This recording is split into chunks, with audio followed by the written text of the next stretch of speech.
ନମସ୍କାର ବନ୍ଧୁମାନେ ମିଠା ବାଣ୍ଟିବାକୁ ହୋଇଯାଆନ୍ତୁ ପ୍ରସ୍ତୁତ, କାହିଁକିନା ଏହି ପବିତ୍ର ଗଣେଶ ପୂଜା ଠାରୁ 5ଟି ରାଶି ଭାଗ୍ୟ ବଦଳିବାକୁ ଯାଉଛି।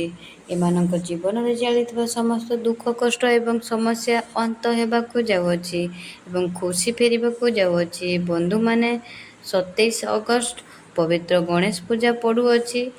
ଆଉ ଏହି ଗଣେଶ ପୂଜା ଦିନ ଗ୍ରହରେ ଏକ ଅଦ୍ଭୁତ ପରିବର୍ତ୍ତନ ହେବାକୁ ଯାଉଅଛି। ଦୀର୍ଘ 172 ବର୍ଷ ପରେ ଗ୍ରହମାନଙ୍କ ଭିତରୁ ଏକ ଅଦ୍ଭୁତ ମହାସଂଯୋଗ ହେବାକୁ ଯାଉଅଛି, ଯାହାଫଳରେ ପୁରା 56 ପ୍ରକାରର ଶୁଭ ଯୋଗର ନିର୍ମାଣ ହେବାକୁ ଯାଉଅଛି, ଯାହାର ସିଧା ପ୍ରଭାବ ଏହି 5ଟି ରାଶି ଉପରେ ପଡ଼ିବାକୁ ଯାଉଅଛି।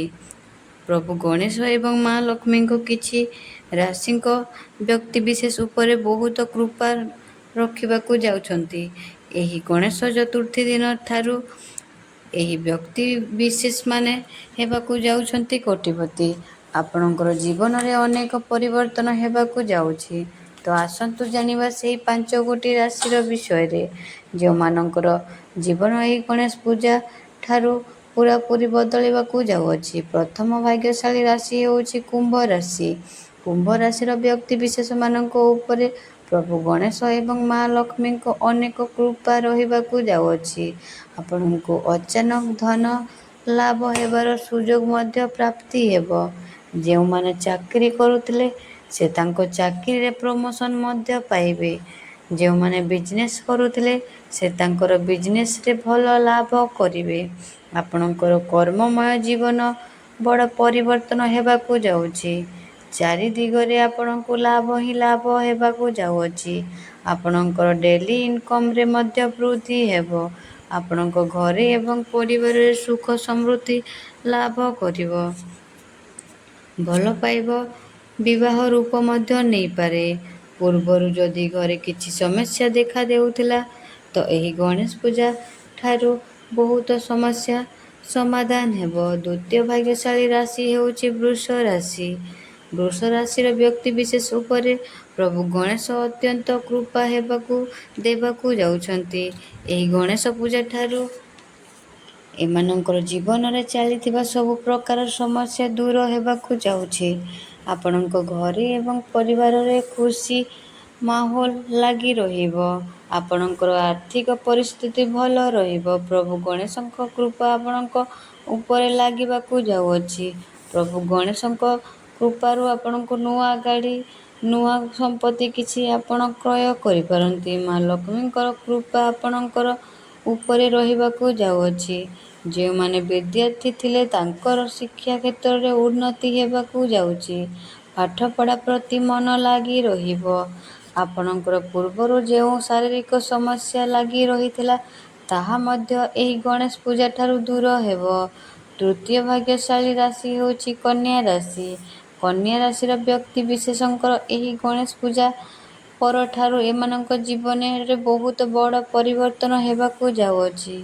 ଆପଣଙ୍କ ଉପରେ ପ୍ରଭୁ ଗଣେଶ ଏବଂ ମା ଲକ୍ଷ୍ମୀଙ୍କ କୃପା ରହିଛି। ଆପଣ ଯଦି କାହାଠାରୁ ପଇସା ଉଧାର ନେଇଥିଲେ, ସେ ଉଧାର ଟଙ୍କା ଆପଣ ଫେରାଇ ଦେବାକୁ ଯାଉଛନ୍ତି। ଆପଣଙ୍କର ମନ ପ୍ରସନ୍ନ ରହିବ। ଆପଣଙ୍କୁ ଅଧିକ ଧନ ଲାଭ ହେବାର ଯୋଗ ଅଛି। ପ୍ରତ୍ୟେକ କାମରେ ସଫଳତା ହେବେ। ଅଟକିଥିବା କାମ ସୁରୁଖୁରୁରେ ହେବ। ଆପଣଙ୍କୁ ବହୁତ ସାରା ଖୁସି ମଧ୍ୟ ପ୍ରାପ୍ତି ହେବ। ଆପଣଙ୍କର ଏହି ରାଶି ହୋଇଥିଲେ, ତଳେ ଥିବା କମେଣ୍ଟ ବକ୍ସରେ ଜୟ ଗଣେଶ ଲେଖିଦେବେ। ଚତୁର୍ଥ ଭାଗ୍ୟଶାଳୀ ରାଶି ହେଉଛି ତୁଳା ରାଶି। ତୁଳା ରାଶିର ବ୍ୟକ୍ତିବିଶେଷ ଉପରେ ପ୍ରଭୁ ଗଣେଶଙ୍କ ଆପଣଙ୍କ ଉପରେ ବହୁତ କୃପା ରହିବାକୁ ଯାଉଅଛି। ଆପଣଙ୍କୁ ଅଚାନକ ଧନ ଲାଭ ହେବାର ଯୋଗ ପ୍ରାପ୍ତି ହେବ। ଆପଣ ପ୍ରତ୍ୟେକ କାର୍ଯ୍ୟରେ ସଫଳତା ହେବେ। ଯେଉଁମାନେ ବେରୋଜଗାର ଥିଲେ, ତାକୁ ମଧ୍ୟ ମନପସନ୍ଦର ଚାକିରି ମିଳିବ। ଯଦି ଆପଣଙ୍କର କରଜ ଅଧିକ ଥିଲା, ତାହେଲେ ମଧ୍ୟ ସମାଧାନ ଯୋଗ ପ୍ରାପ୍ତି ହେବାର ଅଛି। ଶେଷ ରାଶିଟି ହେଉଛି ମୀନ ରାଶି। ମୀନ ରାଶି ବ୍ୟକ୍ତିବିଶେଷମାନଙ୍କ ଉପରେ ପ୍ରଭୁ ଗଣେଶଙ୍କ ବିଶେଷ କୃପା ରହିଛି। ଏମାନଙ୍କ ଜୀବନରେ ଚାଲିଥିବା ସବୁ ପ୍ରକାରର ସମସ୍ୟା ଦୂର ହେବାକୁ ଯାଉଅଛି। ଆପଣ ଆର୍ଥିକ ପରିସ୍ଥିତି ଭଲ ରହିବ। ପ୍ରଭୁ ଗଣେଶଙ୍କ କୃପା ଆପଣଙ୍କର ଉପରେ ରହିବାକୁ ଯାଉଅଛି। ମା ଲକ୍ଷ୍ମୀଙ୍କ କୃପାରୁ ଆପଣ ନୂଆ ଗାଡ଼ି କିମ୍ବା ସମ୍ପତ୍ତି କିଛି କିଣିପାରନ୍ତି। ଯେଉଁମାନେ ବିଦ୍ୟାର୍ଥୀ ଥିଲେ ସେମାନେ ଶିକ୍ଷା କ୍ଷେତ୍ରରେ ବହୁତ ଉନ୍ନତି କରିବେ ଏବଂ ଆପଣଙ୍କ ସ୍ୱାସ୍ଥ୍ୟରେ ମଧ୍ୟ ସୁଧାର ଆସିବ। ବନ୍ଧୁମାନେ, ଆଶା କରୁଛି ଆଜିର ଏହି ଭିଡ଼ିଓଟା ଆପଣମାନଙ୍କୁ ସମସ୍ତଙ୍କୁ ଭଲ ଲାଗିଥିବ।